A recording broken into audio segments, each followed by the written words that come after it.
Serra.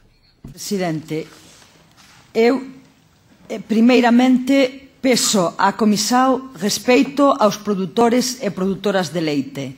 Non pode presentar un informe que é totalmente falso coa situación actual. En segundo lugar, o pacote leite ten xa amosado máis dunha vez que é inútil, que non serve para a realidade actual. Os contratos non garanten prezos xustos para os produtores e produtoras. As OPEs tamén non dan poder negociador ao sector produtor. A liberalización é moito negativa, destroe explotacións leiteiras en toda a Unión Europea.